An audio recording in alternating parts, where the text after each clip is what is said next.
Berita aktual, Sukabumi, 7 Juli 2025.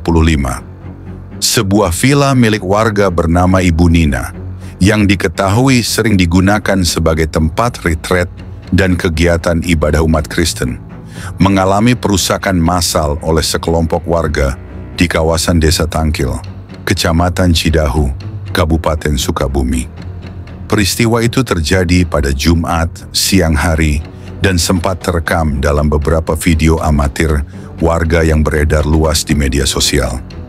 Video-video tersebut menunjukkan massa yang merusak pagar, jendela, dan beberapa bagian bangunan sambil berteriak dan menuduh kegiatan yang dilakukan di tempat itu melanggar norma lingkungan mereka. Yang menjadi sorotan adalah kehadiran aparat keamanan di lokasi yang tidak mengambil tindakan apapun untuk mencegah atau menghentikan perusakan. Kami ada di lokasi, tapi situasinya sudah terlalu ramai dan panas, kata salah satu aparat yang enggan disebutkan namanya. Kami khawatir terjadi bentrokan lebih besar jika langsung bertindak. Sementara itu, saksi mata menyatakan bahwa aparat hanya berdiri di pinggir jalan sambil menonton kejadian berlangsung tanpa intervensi. Kami minta tolong, tapi polisi hanya melihat. Mereka seperti takut, ujar salah satu warga yang berada di lokasi bersama keluarga peserta retret. Kerusakan ini membuat sebagian besar peserta retret yang mayoritas dari luar kota harus segera dievakuasi. Beberapa di antaranya mengalami trauma psikologis.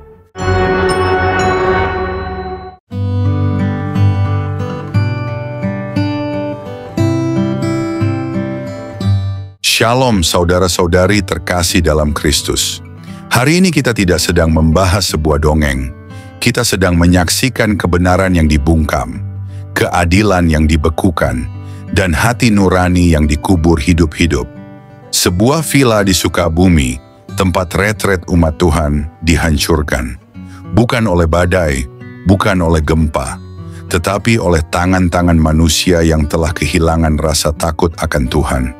Dan yang lebih mengerikan dari perusakan itu adalah kesunyian mereka yang seharusnya berdiri sebagai benteng keadilan.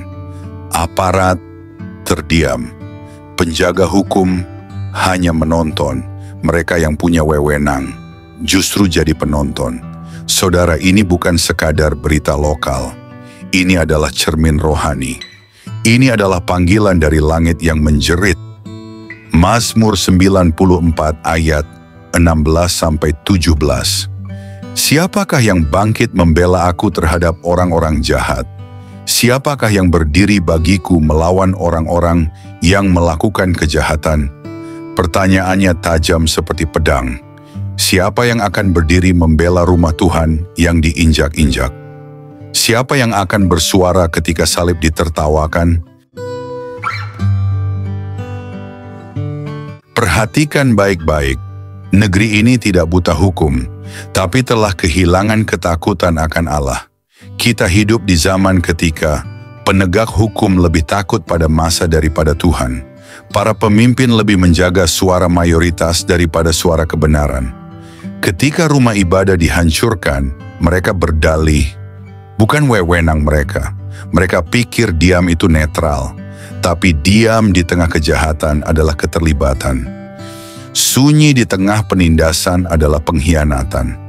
Alkitab Yesaya 5 ayat 20 berkata, "Celakalah mereka yang menyebut kejahatan itu baik dan kebaikan itu jahat." Tapi hari ini kita melihat lebih parah. Mereka tidak menyebut apapun karena mereka tidak peduli. Tuhan melihat, Tuhan mendengar. Yehezkiel 9 ayat 4 berkata, "Berjalanlah dari tengah-tengah kota itu, dan buatlah tanda pada dahi orang-orang yang berkeluh kesah karena semua kekejian yang terjadi." Apakah engkau masih punya tanda itu? Apakah hatimu masih bisa berkeluh kesah karena kekejian yang terjadi? Atau kita semua sudah menjadi seperti mereka, aman, diam, tidak peduli, asal bukan aku yang jadi korban? Villa itu bukan sekadar bangunan, itu adalah tempat orang-orang datang mencari Tuhan. tempat orang membawa air mata dan pertobatan. Tapi kini, jejak doa tergantikan oleh puing-puing. Nada pujian berganti dengan jeritan dan intimidasi. Dan mereka yang seharusnya melindungi, tidak melakukan apa-apa. Yesaya 59 ayat 14 dan 15. Hukum telah mundur ke belakang, keadilan berdiri jauh, sebab kebenaran tersandung di tempat umum, dan ketulusan tidak dapat masuk. Inilah zaman di mana kebenaran dibungkam. Indonesia, sampai kapan engkau diam? Sampai kapan keadilan diperdagangkan? Sampai kapan suara nabi-nabi dibungkam dengan pasal-pasal buatan manusia?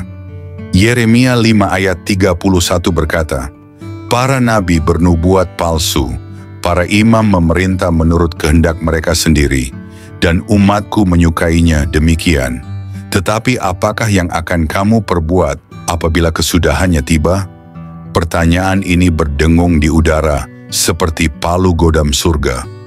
Saudara-saudari, jika dunia terdiam, maka gereja harus bersuara. Jika aparat diam, biarlah umat Tuhan menjadi suara bagi yang tertindas. Amsal 31 ayat 8 berkata, bukalah mulutmu untuk orang yang bisu, untuk hak semua orang yang lemah. Ini saatnya kita bukan hanya berdoa di ruangan tertutup, tapi juga menjadi terang di jalanan yang gelap. Jangan salah paham, Tuhan itu panjang sabar, tapi Ia bukan tidak bertindak. Nahum 1 ayat 3 berkata, Tuhan itu lambat marah dan besar kuasanya, tetapi Tuhan tidak akan membebaskan orang yang bersalah dari hukuman. Jika tidak ada pertobatan, akan datang hari ketika mereka yang menonton akan diseret ke pengadilan surga.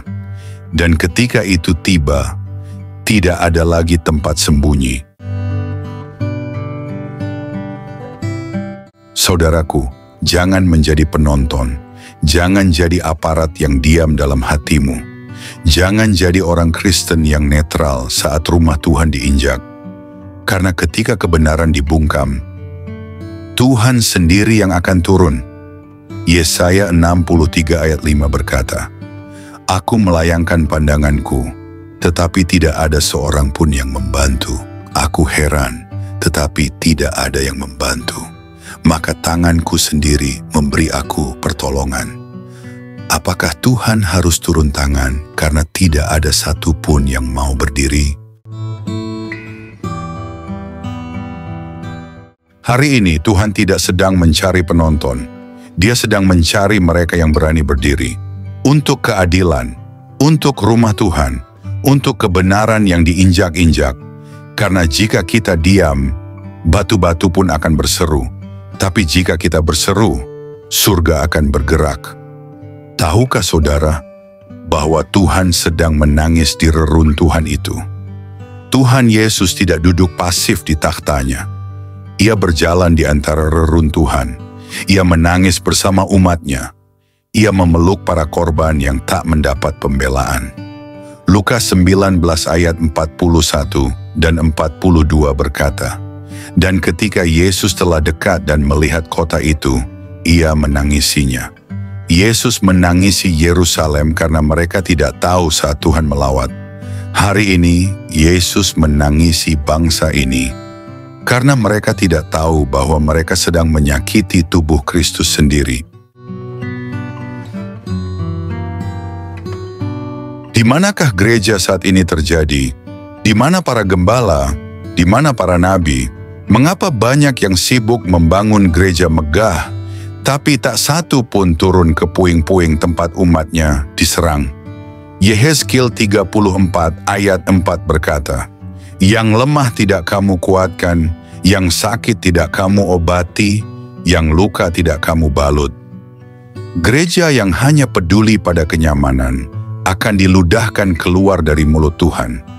Wahyu 3 ayat 16 berkata, Karena engkau suam-suam kuku, aku akan memuntahkan engkau dari mulutku. Ini saatnya gereja bertobat. Meskipun aparat diam, Meskipun para pemimpin bungkam, tapi Tuhan tidak akan tinggal diam selamanya. Mazmur 12 ayat 5 berkata, "Karena penindasan terhadap orang lemah dan karena keluhan orang miskin, sekarang aku bangkit." Firman Tuhan, Tuhan akan bangkit. Dan saat Tuhan bangkit, tidak ada yang bisa menghentikannya. Tidak polisi, tidak aparat, tidak ormas, tidak penguasa. Karena Tuhan akan membela umatnya dengan tangannya sendiri. Wahai Indonesia, dengarlah. Pertobatanmu menentukan masa depanmu. Jika bangsa ini terus memilih membela mayoritas daripada membela kebenaran, jika bangsa ini terus membungkam suara Nabi demi ketenangan palsu, maka yang akan datang bukanlah berkat, tapi murka. Yoel 2 ayat 12 dan 13 berkata, "Kembalilah kepadaku dengan segenap hatimu, koyakkanlah hatimu dan jangan pakaianmu." Tuhan rindu melihat bangsa ini kembali takut akan Dia. Dan kepada umat Tuhan yang mengalami luka di Sukabumi, kepada engkau yang difitnah, kepada engkau yang dilukai, kepada engkau yang merasa sendiri, Tuhan tidak meninggalkanmu, Tuhan tidak buta, Tuhan tidak tuli. Mazmur 56 ayat 8 berkata, "Engkau menghitung langkah-langkah pengembaraanku, air mataku kau taruh dalam kirbatmu." Air matamu bukan sia-sia. Hari ini Tuhan memanggil umatnya untuk bangkit. Bangkit dan bersuara, bangkit dan berdoa, bangkit dan bertindak. Karena jika kebenaran tidak dibela oleh manusia, maka langit sendiri akan menggebrak bumi. Dan ketika Tuhan bergerak, akan ada pemulihan dan juga penghakiman.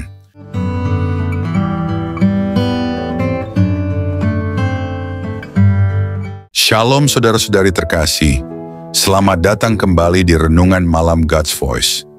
Di tengah keheningan malam, ketika dunia mulai terlelap, marilah kita menyediakan hati dan pikiran kita untuk menerima sentuhan kasih Tuhan. Malam ini, biarlah suaranya yang lembut menuntun dan menguatkan kita melewati segala pergumulan yang mungkin belum selesai. Mari kita berdoa. Bapa di surga, terima kasih untuk anugerah-Mu yang tak pernah berhenti menyertai kami sepanjang hari ini. Kini, saat malam tiba, kami datang untuk berdiam di hadapan-Mu. Tuhan, sucikan hati kami, dan biarlah Roh Kudus-Mu hadir, serta berbicara lewat setiap firman yang kami renungkan malam ini. Tolong kami untuk memahami kebenaran-Mu, menerima teguran-Mu, dan dikuatkan oleh kasih-Mu. Kami serahkan waktu ini ke dalam tangan-Mu sepenuhnya. Dalam nama Tuhan Yesus Kristus, kami berdoa. Amin.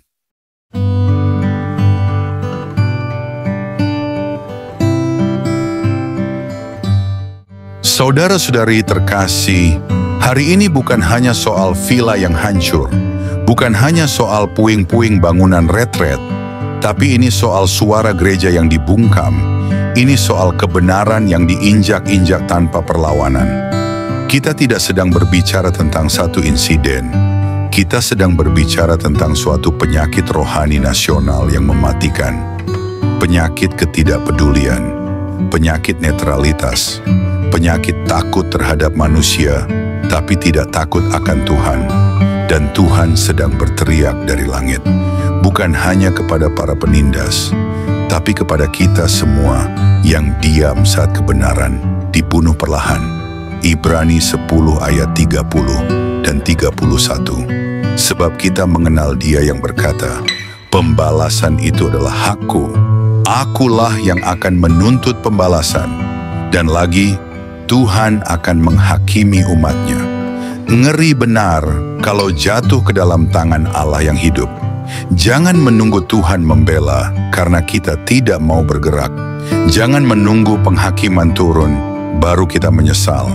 Karena bila Tuhan sudah turun tangan, tidak ada kompromi, tidak ada negosiasi. Inilah panggilan terakhir, bangkitlah. Bangkitlah gereja Tuhan.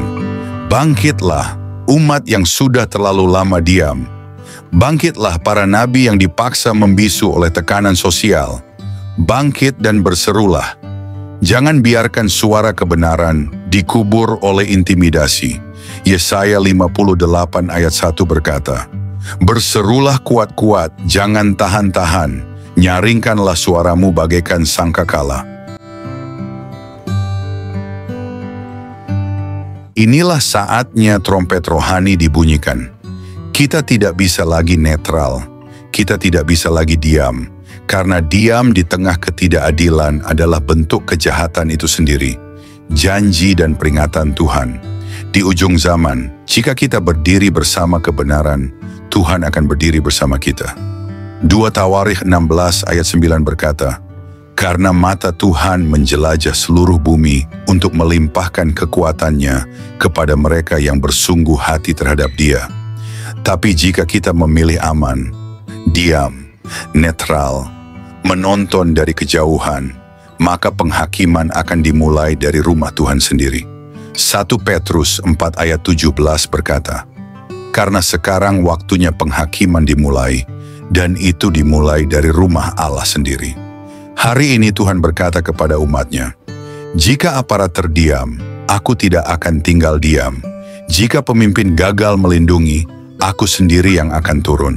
Tapi aku mencari satu hal. Siapa yang mau berdiri? Siapa yang mau berseru di tengah reruntuhan?"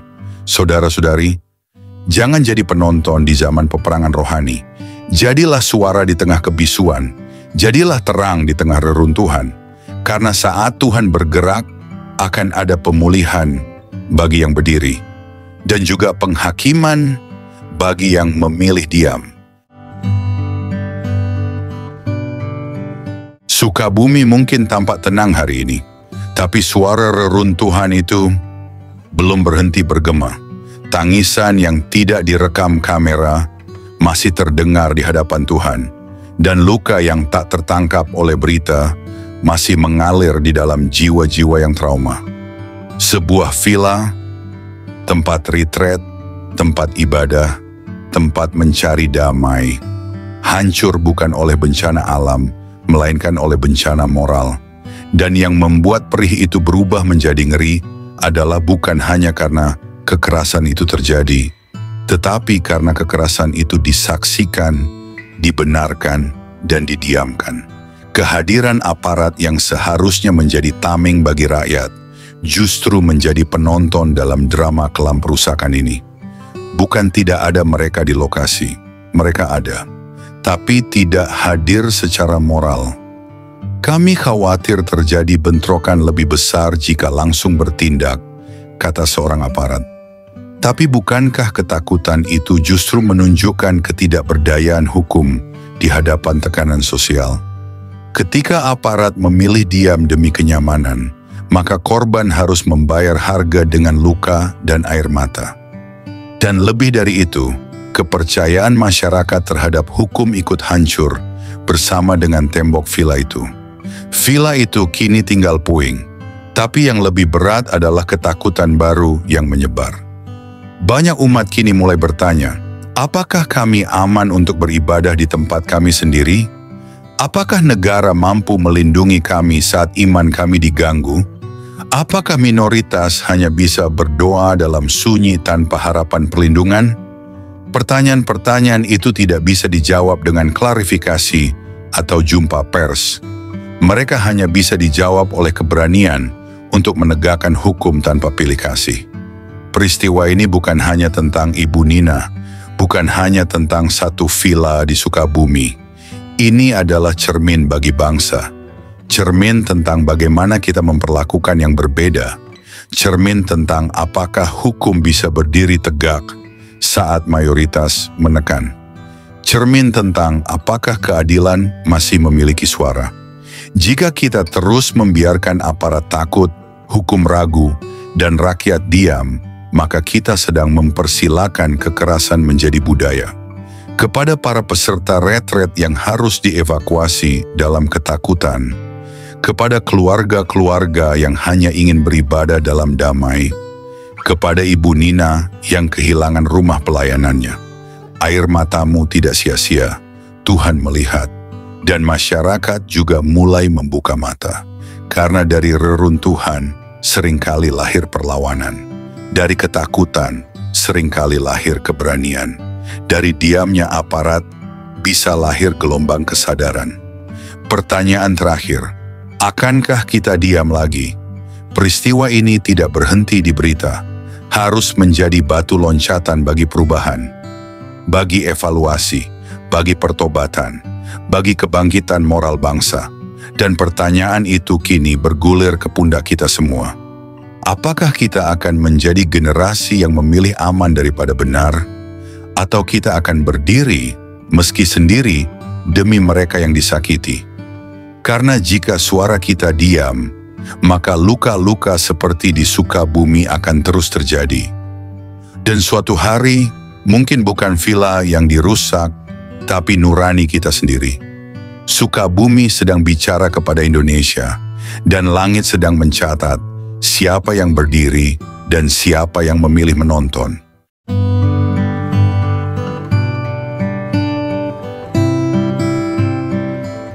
Mari kita berdoa. Bapa kami yang penuh kasih, di keheningan malam ini kami datang dengan hati yang penuh syukur. Setelah melewati satu hari yang penuh kesibukan, kami ingin berhenti sejenak, mengangkat mata kami ke surga, dan mengucapkan terima kasih kepadamu.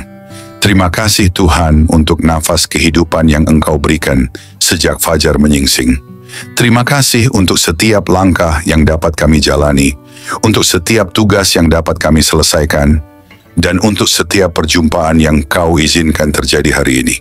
Bahkan di tengah kelelahan, kami melihat kebaikan-Mu menyertai kami dalam setiap detik kehidupan.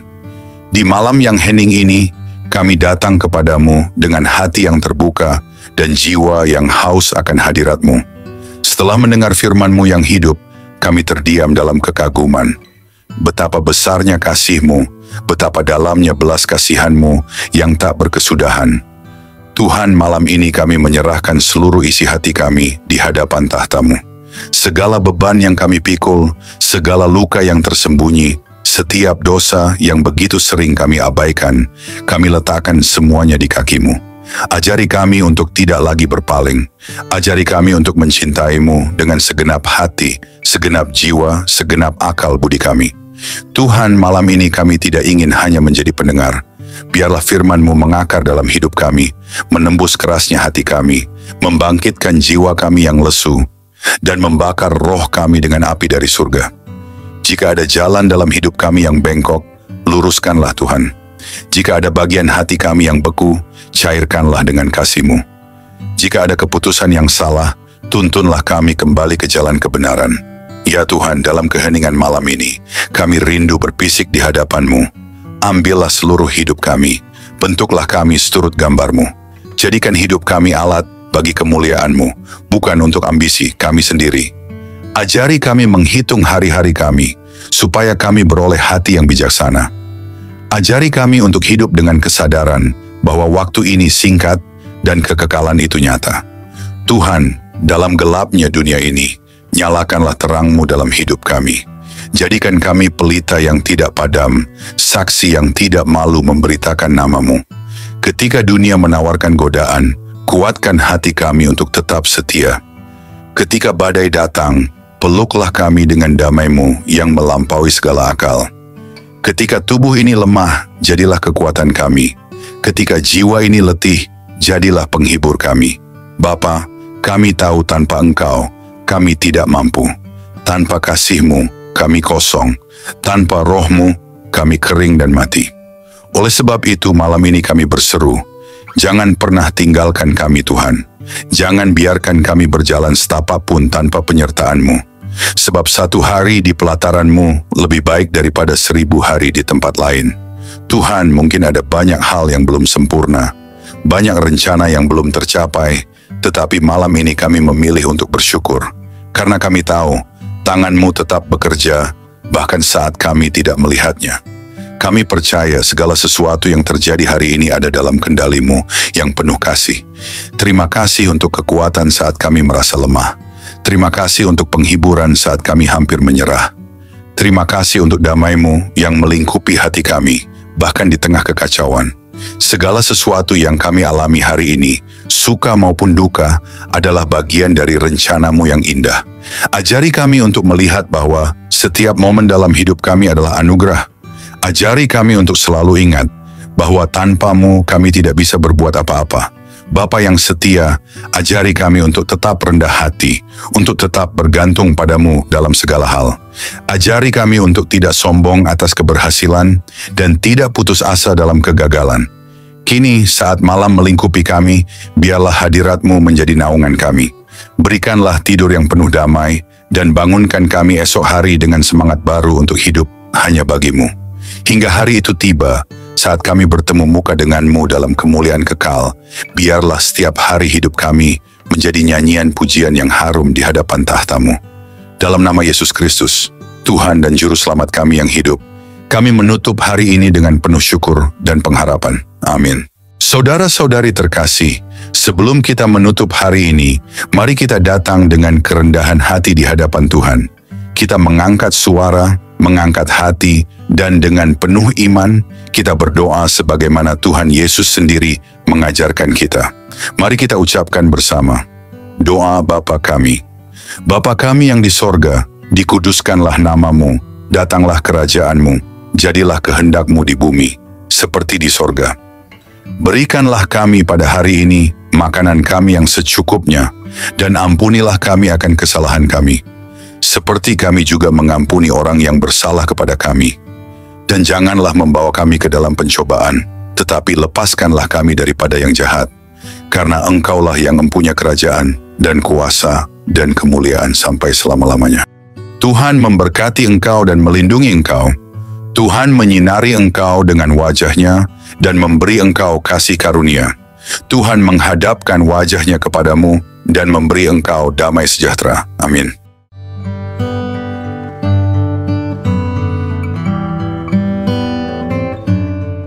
Saudara-saudari terkasih, malam ini kita telah merenungkan betapa besar kasih Tuhan yang menopang hidup kita sampai detik ini. Biarlah setiap kebenaran yang telah kita dengar tidak berhenti hanya di telinga, tetapi bertumbuh di hati, mengubah hidup kita hari demi hari, hingga kita menjadi serupa dengan Kristus, Sang Terang Dunia. Jangan biarkan malam ini berlalu begitu saja. Bangunlah komitmen baru di hadapan Tuhan. Dan tetaplah haus akan firman-Nya, sebab hanya dalam Dia kita menemukan hidup yang sejati. Jangan sia-siakan firman yang telah ditaburkan. Responilah dengan segenap hidup, dengan segenap jiwa. Biarlah malam ini menjadi malam perubahan, malam perjumpaan sejati dengan Tuhan. Terima kasih sudah setia mendengarkan renungan malam ini.